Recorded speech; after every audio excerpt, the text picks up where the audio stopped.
오늘 말씀의 제목은 위대한 성찰입니다. 어제 본문과도 계속적으로 이어지고 있는 말씀이죠. 챔버스 목사님은 이런 질문으로 시작을 합니다. 조금이라도 하나님 외에 다른 것을 의지하는 것이 남아 있습니까? 어떤 환경이나 자연적인 것들을 의지하려는 경향이 남아 있습니까? 하나님께서 당신에게 특별한 제안을 하셨을 때 여전히 당신 자신을 의지합니까?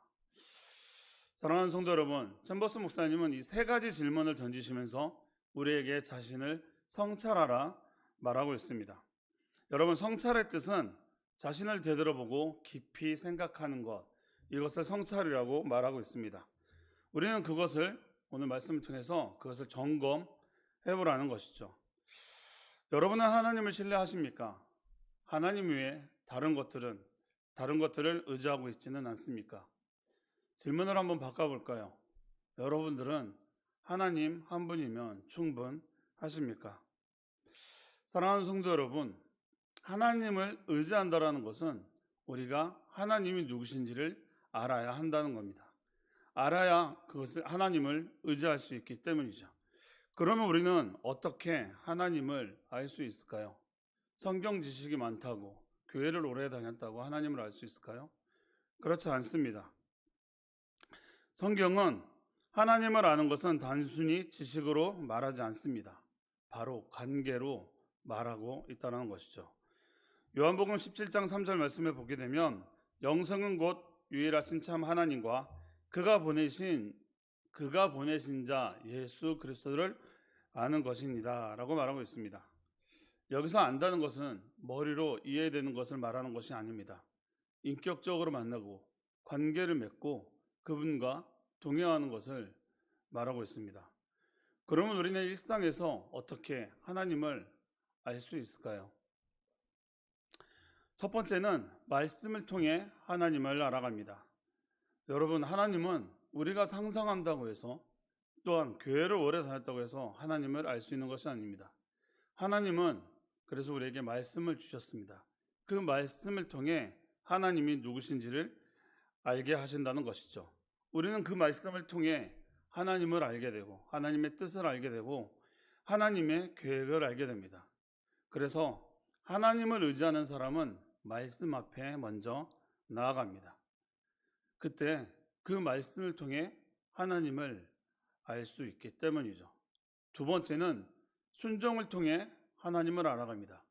말씀을 통해 알았다면 그 말씀을 통해 말씀하시는 그 하나님의 메시지에 우리가 그 순종을 할 때 그 하나님을 알 수 있다는 겁니다. 그런데 그 순종은 우리가 아는 순종, 우리가 능히 감당할 수 있는 순종, 우리가 이해되는 순종, 내가 납득할 수 있는 순종을 통해서 하나님을 알 수 있는 것이 아닙니다. 바로 이해되지 않고 납득하지 않고 내 상식과 맞지는 않지만 그 말씀을 붙들고 나갈 때 그 말씀을 통해 책임지시는 하나님을 알 수 있다라는 거예요.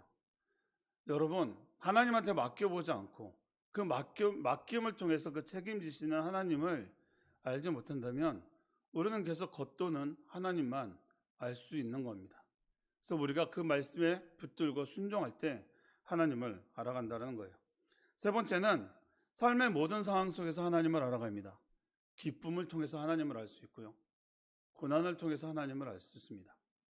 응답을 통해서 하나님을 알 수 있고 때로는 침묵을 통해서 하나님을 알 수 있습니다.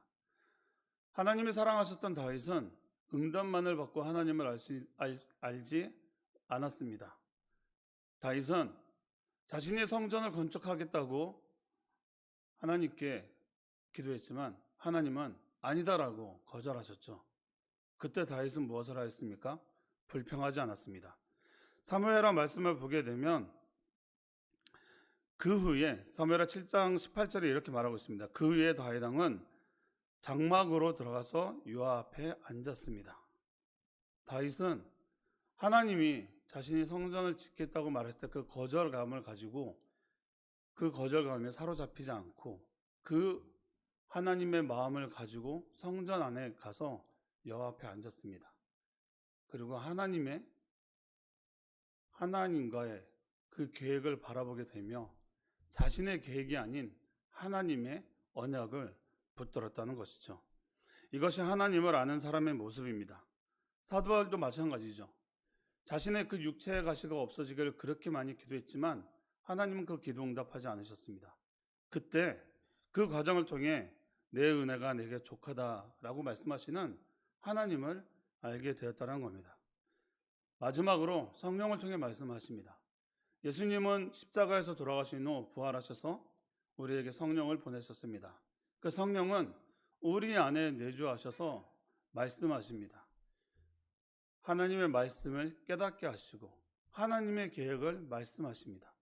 근데 성령을 통해서 우리는 그 성령을 통해서 일하시는 그 성령님의 인도하심을 따라갈 때 하나님을 알 수 있게 된다는 거예요. 여러분은 어떻습니까? 이 네 가지의 어떤 하나님을 아는 것에 대해서 우리는 잘 알고 있습니다. 사실 이 부분에 대해서 모르는 우리 성도님들은 없습니다. 그런데 중요한 것은 우리가 정말 하나님을 알기에 노력하느냐, 그것이 중요하다는 겁니다. 왜냐하면 우리는 자주 잊어버리거든요. 하나님을 안다라고 말하지만 그 하나님이 주시는 말씀 가운데 이해되지 않는 상황이 오게 되면 우리는 그 말씀을 그 부르심을 바로 걷어차는 그런 일들을 행하는 일들이 많기 때문입니다. 그래서 오늘 말씀 첫 번째 질문에서 그것을 말하고 있습니다. 정말 하나님을 의지하는가?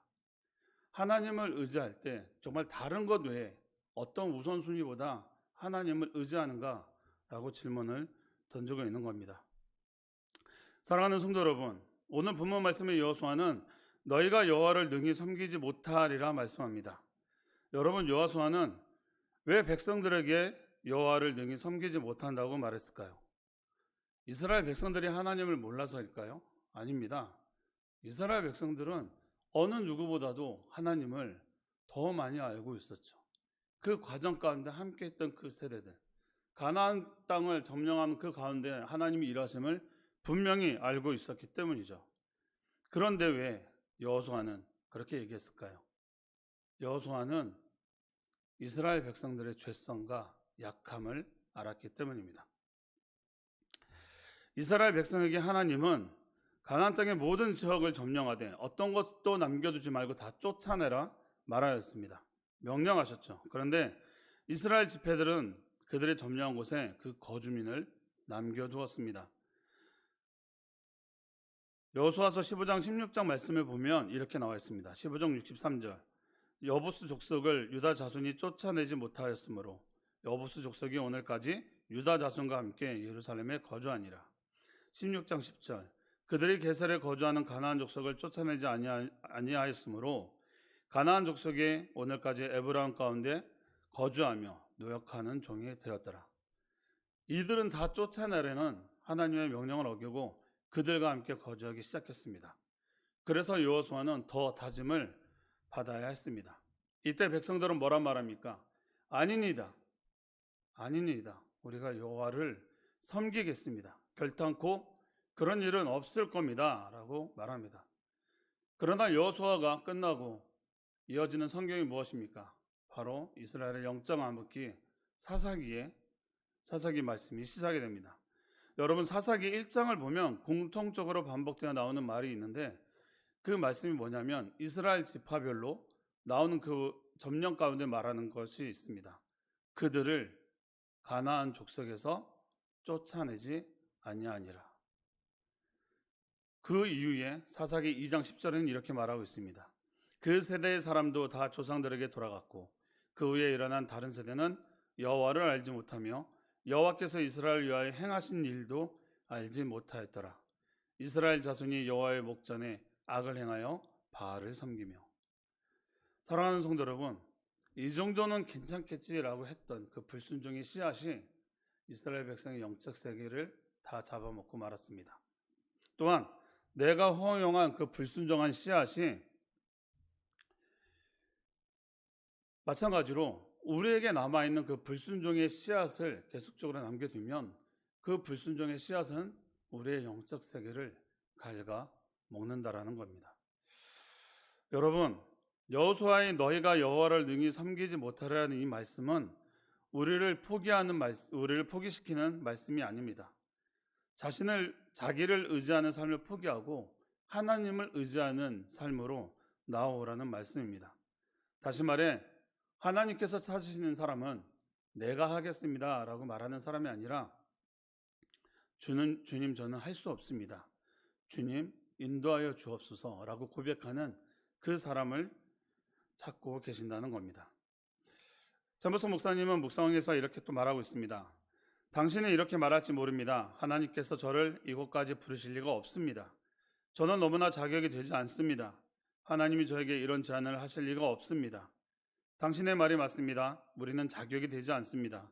그러나 분명히 주님은 당신을 부르신 것입니다. 당신이 약할수록 그리고 힘들수록 주님은 더 부르십니다. 뭔가를 의지할 것이 있는 사람은 끝까지 내가 주를 섬기겠습니다 라고 말하지 않습니다. 이 묵상은 처음 묵상의 질문으로 한번 다시 돌아가 봐야 합니다. 하나님께서 당신에게 특별한 제안을 하셨을 때 여전히 당신 자신을 의지합니까? 이 특별한 제안은 내가 이해되지 않는 상황 가운데 이해할 수 없는 상식적으로 납득되지 않는 그 제안들입니다. 그때 우리는 말한다고요. 하나님께서 저를 이곳까지 부르실 리가 없습니다.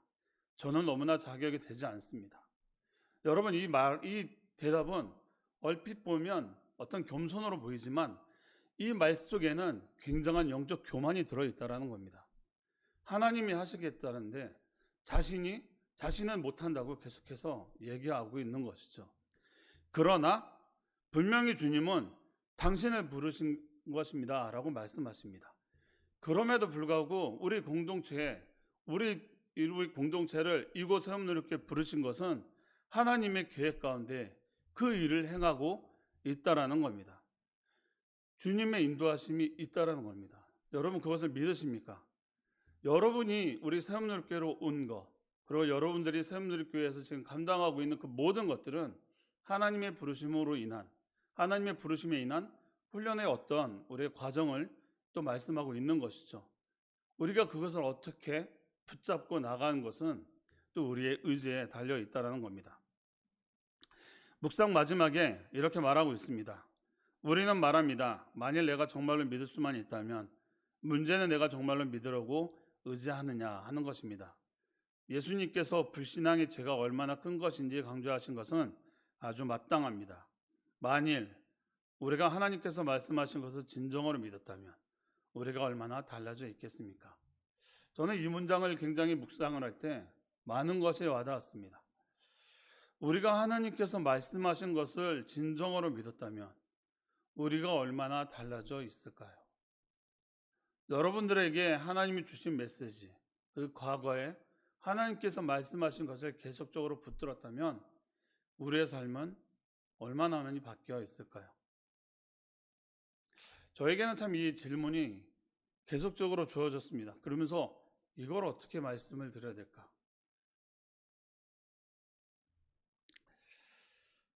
그렇죠? 정말 하나님 말씀 우리가 그때 더 강하게 붙들었다면 또 우리의 인생은 또 어떻게 펼쳐져 있을지 모릅니다. 그러나 확실한 건 지금의 자리에 이끄시는 그 하나님을 바라볼 때 우리는 이 시간 이후에 이 말씀을 다시 접할 때 그때 우리가 이 말씀을 붙잡고 살았기에 우리가 10년 후에 내가 지금 이런 모습이 하나님이 기뻐하는 더 모습으로 성장되어 있다는 것을 말할 수 있습니다. 과거가 중요합니다. 과거의 신앙생활은 중요합니다. 우리가 어떻게 살았는지에 대해서는 굉장히 중요하죠. 그런데 그 과거가 우리의 현실을 지금 이끌고 가지는 않습니다. 왜냐하면 지금 우리가 저번 주에도 살펴본 것처럼 지금 당장에 하나님을 만나지 않으면 그 과거의 영광은 우리에게 필요하지 않기 때문입니다. 오늘 제목이 위대한 성찰입니다. 여호수아는 세겜에서 온 이스라엘 백성들을 모아놓고 고별 설교를 합니다. 그리고 얘기하죠. 이스라엘 백성들이 어떻게 여기까지 왔는지 설교를 합니다. 그런데 거기서 중요한 것은 뭐냐면 우리가 이렇게 살아왔어 라고 우리가 그 역사를 중요하게 말하는 것이 아니라 지금까지 살아온 이스라엘 백성들을 향한 하나님을 바라보라고 말씀하고 있는 겁니다. 사랑하는 성도 여러분, 여러분들에게 지금까지 인도하신 하나님을 기억하십니까? 그 손길을 기억하십니까? 그런데 그때 그 하나님이 아직 나에게 느껴지지 않는다면 우리는 돌이켜 봐야 합니다. 이번 주간에 계속해서 말씀하시는 부분이 있었죠. 영적 치매라는 단어. 이 영적 치매는 과거의 일을 기억하지 못하는 것을 말할 때 영적 치매라 말합니다. 그런데 영적으로도 우리가 영적 치매를 앓고 있다는 것이죠. 과거에 하나님이 어떻게 하셨는지, 우리에게 정말로 몇 달 전까지, 얼마 전까지 이끄시는 하나님을 바라보지 못하고 오늘 나에게 주시는 그 어려움만 붙잡고 하나님을 원망하고 불평하고 있지는 않나. 이것이 바로 영적 치매라는 겁니다. 그런데 사람의 치매는, 육적인 치매는 해결할 방법이 없다고 합니다. 계속적으로 나빠질 뿐이지 해결할 수 아직은 없다라는 부분이 아직까지 많이 나타나고 있죠. 그러나 영적 치매는 회복할 수 있습니다. 하나님을 붙을 때 하나님은 그 영적 치매를 해결하십니다. 여러분, 하나님을 붙드십시오. 하나님을 붙드시고 하나님을 의지하십시오. 이스라엘 백성에게 여호수아가 선포했던 것처럼 너희가 능히 여호와를 섬기겠느냐 말할 때 아니니이다. 우리가 여호와를 섬기겠습니다 하고 말한 것처럼 우리도 그렇게 말씀을 선포합시다. 하나님만을 의지하며 나아가겠습니다. 어떤 상황이 다가오더라도 나에게 어떠한 어려움이 있고 이해되지 않고 납득이 되지 않는 그 일들이 우리에게 이루어진다 하더라도 그 길을 인도하시는 하나님을 붙들고 나아가겠습니다 라고 선포하며 오늘 하루 승리하는 삶을 살아가기를 예수 그리스도 이름으로 축복합니다. 아멘. 기도하겠습니다. 사랑의 하나님 감사합니다. 오늘 말씀의 제목이 위대한 성찰입니다. 하나님, 오늘 말씀을 통해 돌아보라 합니다. 하나님께서 지금까지 우리를 어떻게 이끄셨는지, 하나님, 우리가 지금까지 살아있는 이유가 있습니다. 그것은 아직 하나님께서 하실 일이 있다라는 것이죠. 과거에 어떤 그 영광을 붙들고 살아간 것이 아니라 왜 그 영광을 하나님의 인도하심을 우리에게 알게 하셨는지, 그럼 우리는 앞으로의 삶을 어떻게 나아가야 하는지 하나님은 오늘 말씀을 통해서 알게 하십니다. 그것은 정말 하나님을 붙들 때, 하나님을 신뢰하며 나아갈 때 우리가 그 하나님의 계획을 바라보고 하나님의 이끄심에 순종할 수 있습니다. 우리가 무엇을 의지하고 있습니까? 무엇을 바라보고 있습니까? 그것이 하나님입니까? 아니면 세상의 유익입니까? 하나님, 우리 새움누리교회 공동체에게, 공동체 한 사람 한 사람에게 이런 분별함을 주시옵소서. 그래서 하나님 말씀을 붙잡고 나아가는 우리 새움누리 공동체 한 사람 한 사람이 될 수 있도록 인도하여 주시옵소서. 예수님 이름으로 감사하며 기도합니다.